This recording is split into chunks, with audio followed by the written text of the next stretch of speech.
My name is Kiran Sridhar. Since I was 11 years old, I've been working to put an end to hunger in my community and beyond. This is my story.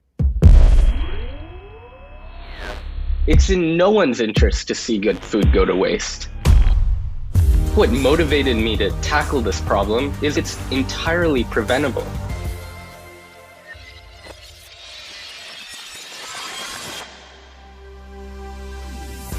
Hey, I'm Danni Washington, and welcome to The Genius Generation, the podcast about young people who are changing our world in big ways.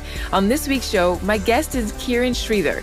When Kiran was in middle school, a community service trip opened his eyes to how many people were going hungry where he grew up, in the Bay Area of San Francisco. That experience stuck with him, and since then, he has been working tirelessly to combat hunger and food insecurity with his organization, Waste No Food, which seamlessly connects businesses with excess food to charities that can distribute it to those in need. Just brilliant. Kiran, welcome to the show. Thanks so much for having me, Danny, and thanks so much for doing this podcast. I think it's so important to get these stories out to more people. Absolutely, yes, and that is our goal. We want to share these amazing stories. So let's start with Waste No Food. What is it all about, and what problem are you trying to solve?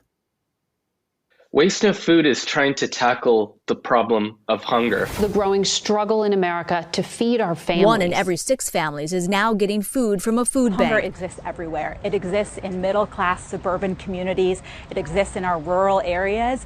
So there really is no definition of what a hungry child looks like.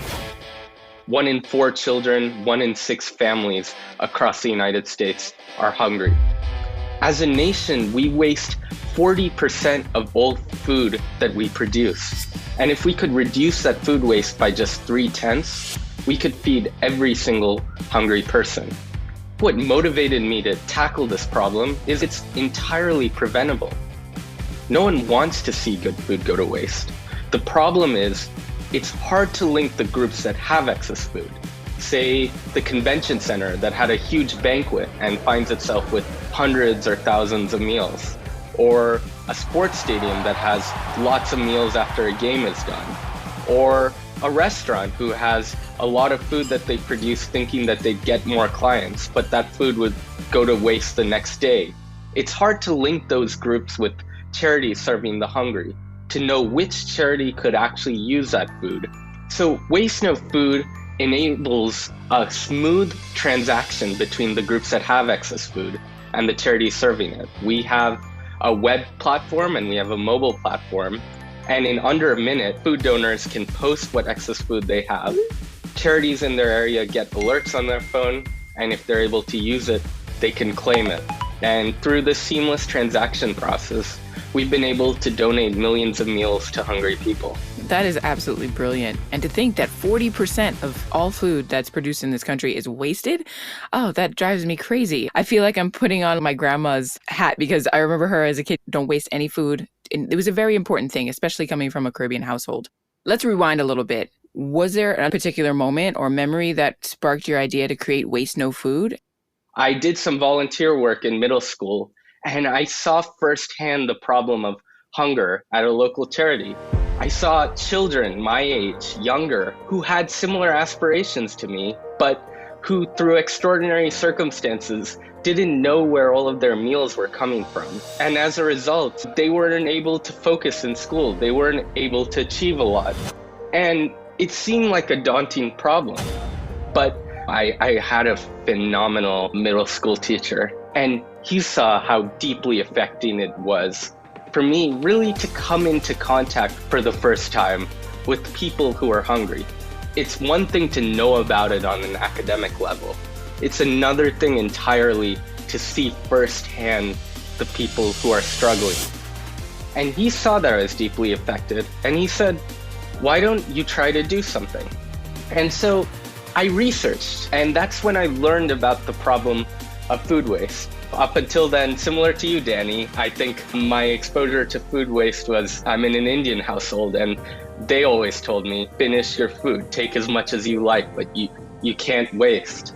But when I learned on a mass scale how frequent it is, how it happens in kitchens, in restaurants, in convention centers, I really wanted to make a difference because this felt like a preventable problem. It's in no one's interest to see good food go to waste. And so what I did was we visited a restaurant that my family frequents. And I said, my spring break is coming up. Can I spend a week in your kitchen?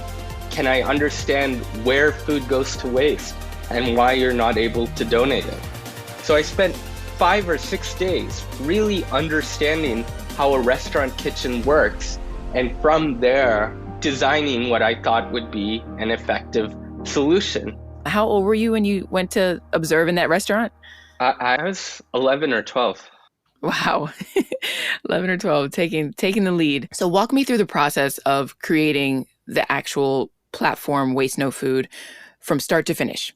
Sure. I'm fortunate enough to live in Silicon Valley, which is the hub of technology, and got into contact with PayPal. And they put me in touch with a group of really talented coders who wanted to volunteer their time to building an app that made a difference in the community.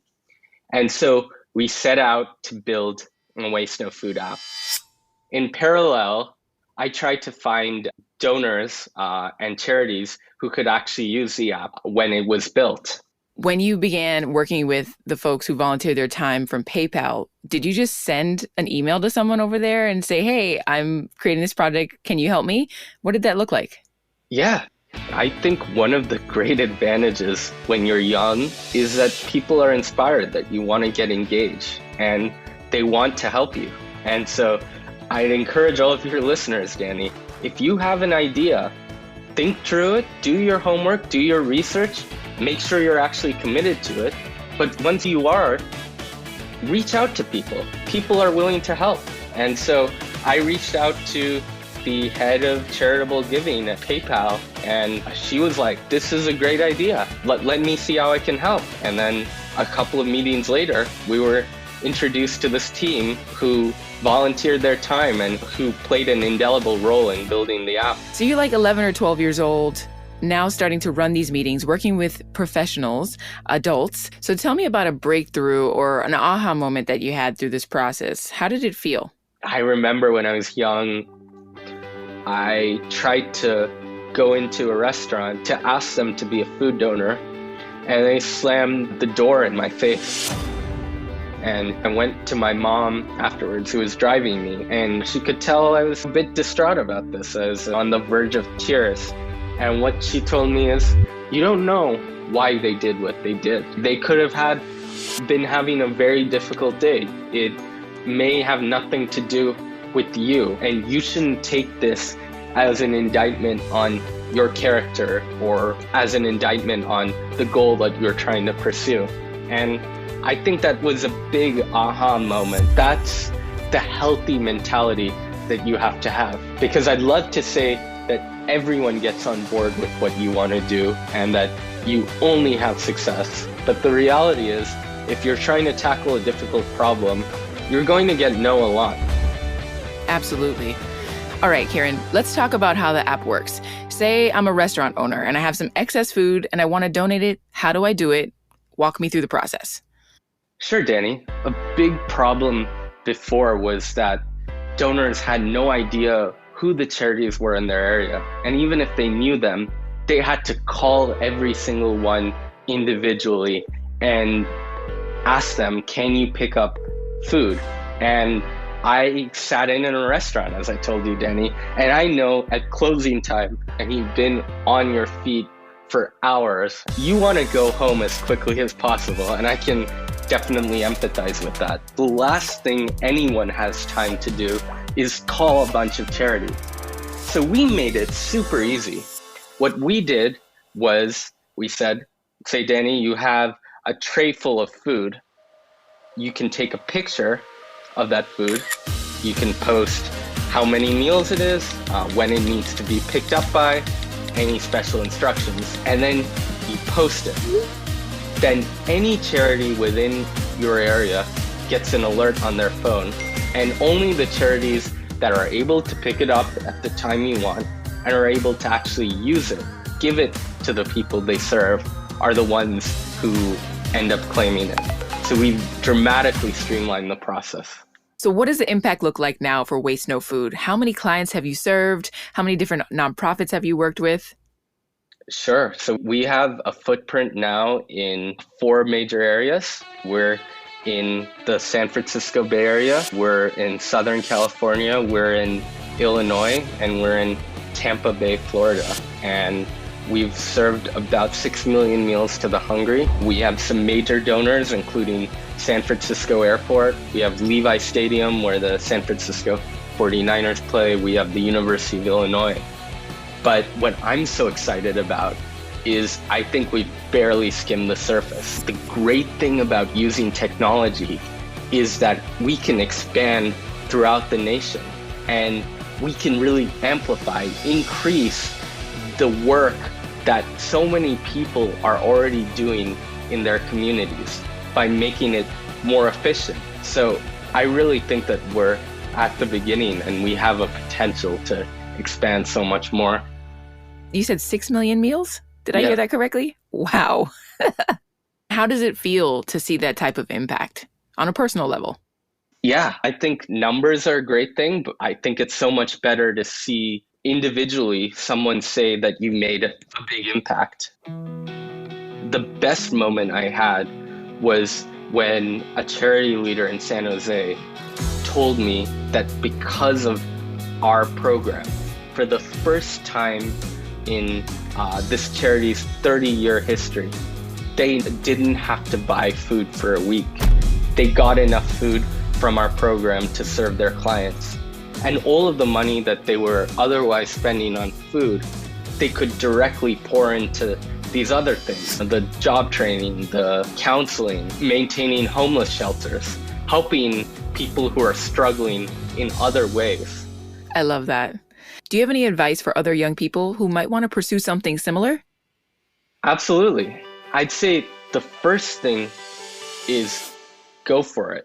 Being young gives you so many advantages.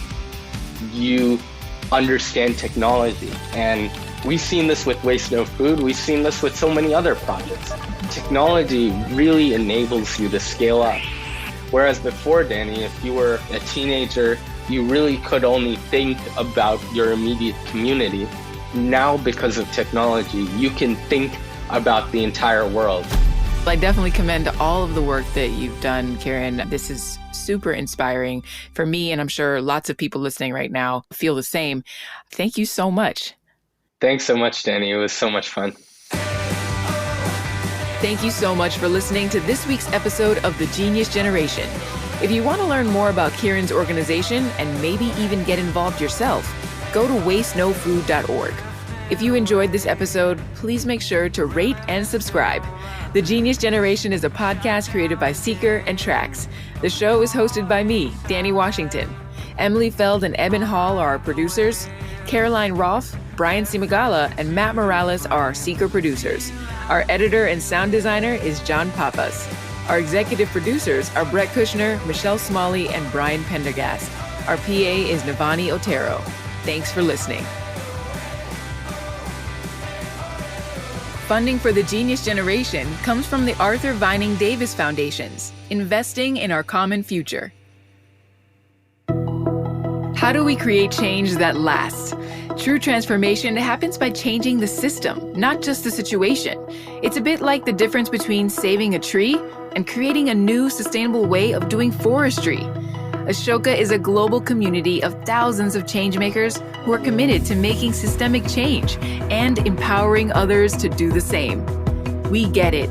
Changing systems sounds intimidating, but there's nothing to fear. Join Ashoka for a 3-part learning journey to uncover issues you care about, identify the root causes, and start building a solution. Learn more by visiting changemaking.net or check out the link in the show notes.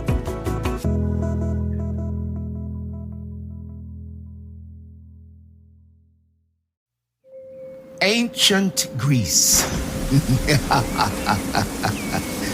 Well, I suppose that's what some people say. But was it all that long ago?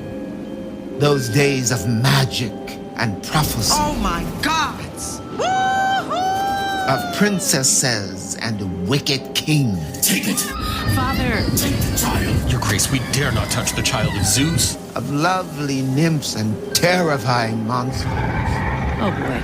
I suppose you can call it ancient if you like, or mythological. Me, I call it essential listening. It's live from Mount Olympus. Young mortal listeners most cordially invited. Do subscribe wherever you get your podcasts.